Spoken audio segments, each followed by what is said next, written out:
Okay, here we Exciting. go. Cheers. Cheers. Just real white. Just like, okay, yeah. Is this your like come to life moment? I can have this 3 times a day. All right, we're getting hot chocolate today. Yeah. Okay, so what is the specific, just plain hot chocolate? The best hot chocolate that you have, Yes. which I'm sure is amazing.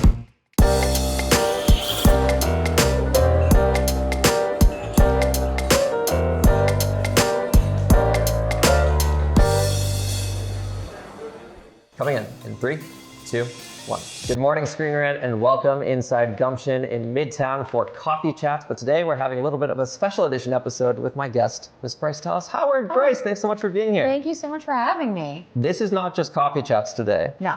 It's hot chocolate chats. Yes. Where we're having hot cocoa here at Gumption, here in Midtown. Love it. I've never had their hot chocolate before. I bet So it's this is an exciting moment for me. I have a shot of espresso for later to have a little mocha moment, but for now, why hot cocoa? So I love hot chocolate. I've always loved hot chocolate. I joke that I should have a t-shirt that I wear at all times that says powered by hot chocolate. When folks are worried about me, they'll be like, you look like you need a hot chocolate. Like it's a love, it's a passionate love affair. But I did used to drink coffee. Okay. I used to drink coffee. I didn't drink coffee until I was in my early 20s, never even had a sip. I did my first movie, The Village, and while I was filming that, it was some really late nights, and so I was like, okay, coffee. And so then I had coffee, and then it was a whole love affair. I went through like a bulletproof coffee phase, like with the butter and all that kind of stuff. Yeah. And then as I aged, my tummy didn't respond as well to coffee as it used to. And so I shifted over to hot chocolate, and it's been great. They're dressed up nicely for us. Before we sip though, we have a rule here on coffee chats. Okay. Phone sips first. Okay. So we will each grab our little cheersing moments here. Okay, so. We'll make sure we get the nice little heart there at the top. Amazing. Beautiful. All right, now the moment of truth. Okay, so. First hot chocolate here at Gumption. Okay, here we Exciting. go. Cheers. Cheers. So good. Oh yeah? Yeah, it's really good. You're a vet yeah, when it comes to hot chocolate, so this is big for you. Here's what I'll say, what's amazing about this. Yes. Is that it's not too sweet, right? So it's like you can really feel the richness of the chocolate. Like there's a lot of depth to it. I'm talking about it like I'm a wine or something. But I love really, it. No, you're a connoisseur right now. It's This is great. creamy, it's filling, and it's not so sweet that you're like, ooh, it's just kind of like the right amount. I have an adjective, decadence. Yeah, absolutely. Yeah, absolutely. A little rich. It feels like a treat. Yeah. So this is not something I could necessarily have every day, but for a big occasion like this. You couldn't have it every day.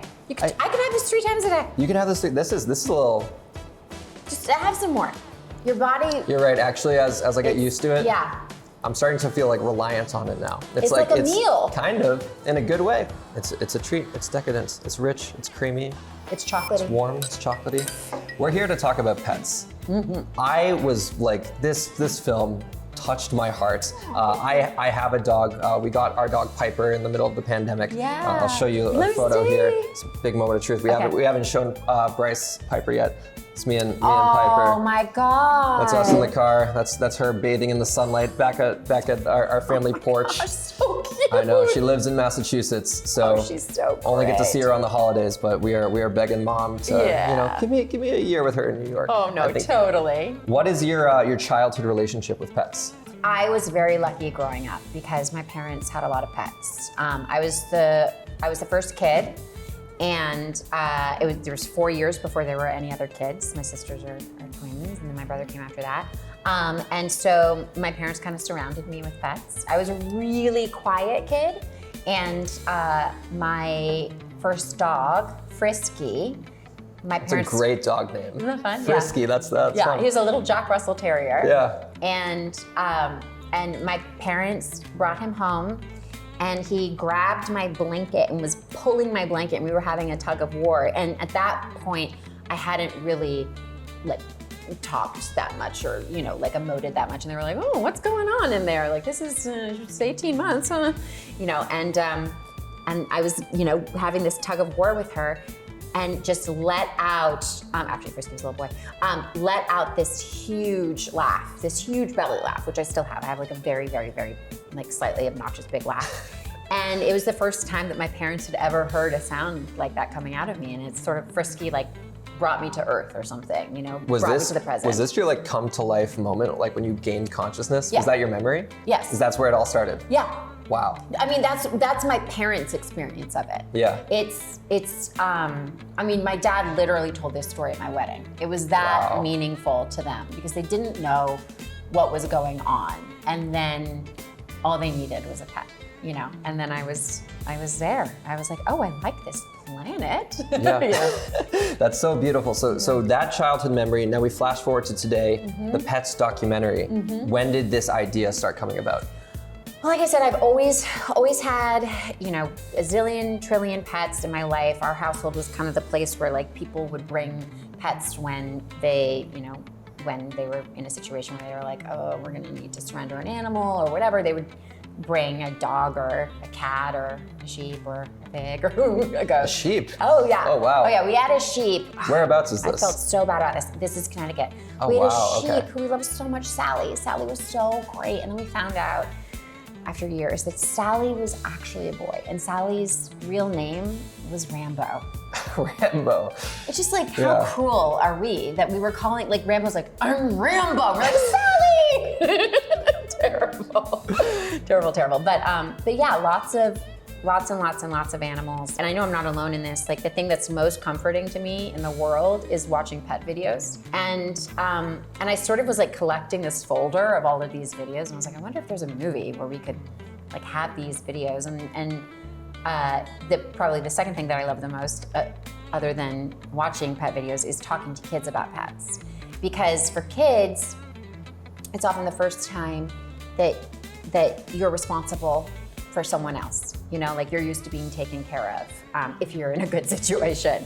And a pet is an opportunity to rise to the occasion and someone more vulnerable than you and to step up. And so getting to talk to kids about their pets is, it's wonderful. And so got to interview a bunch of kids and then profiled pets and their people around the world. And so it's just sort of like piecing together, like what are all the things that I'm craving? Like I want to make something that makes people feel good.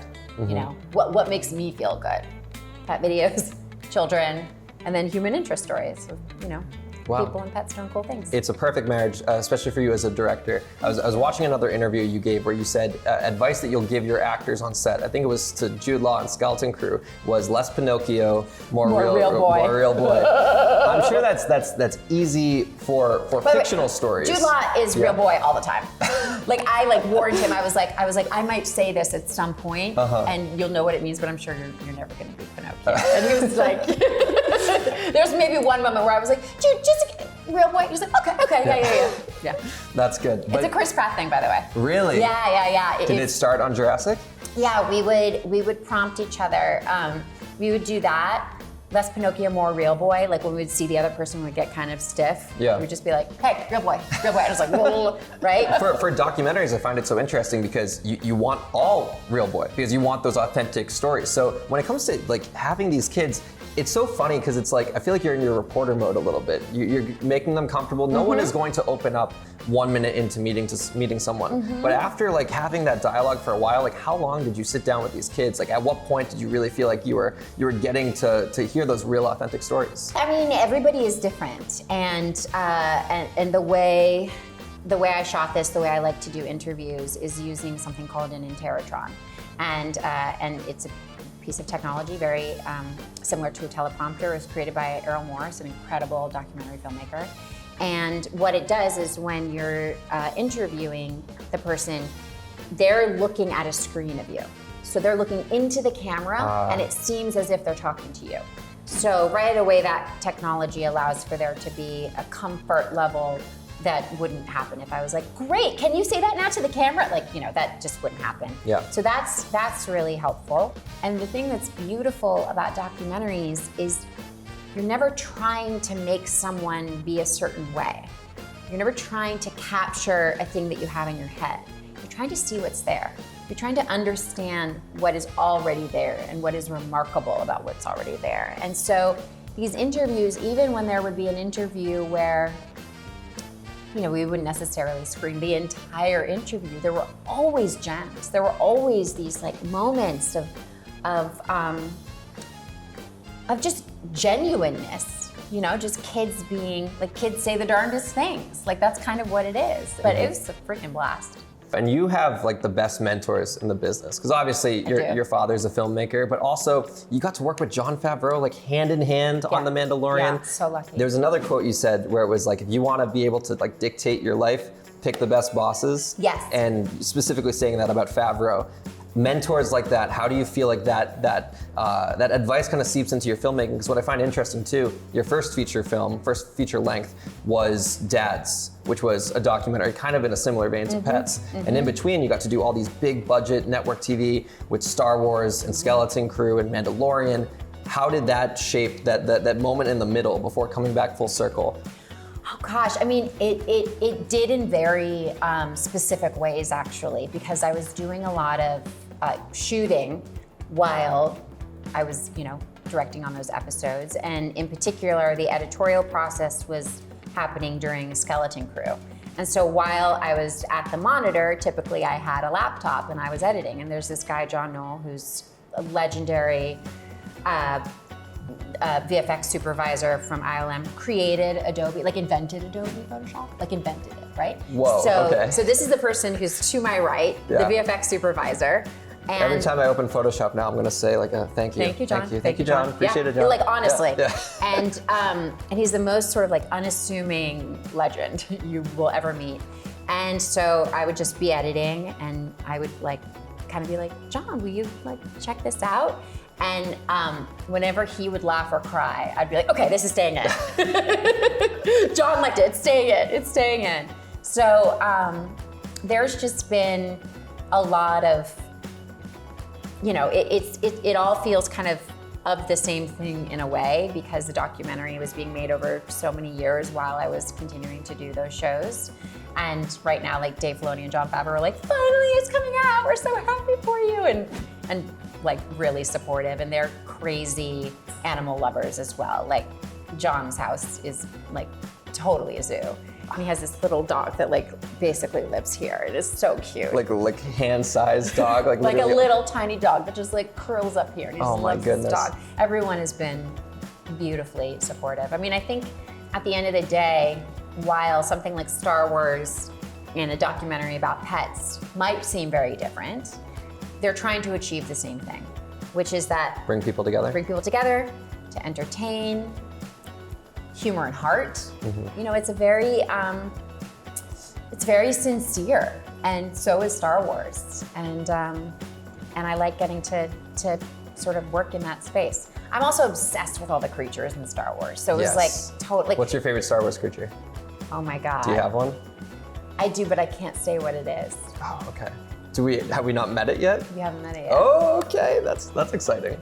Yeah. We're running out of time here, Bryce. This was great. I forgot to even add my mocha shot. I was so engaged in this conversation right now. We're having our little mocha moments. I'm sure you're gonna have many more hot cocos before we do this again, because we should definitely do this again sometime, Bryce. I'll have another hot cocoa today, I guarantee. I love that it's so like ingrained in your routine.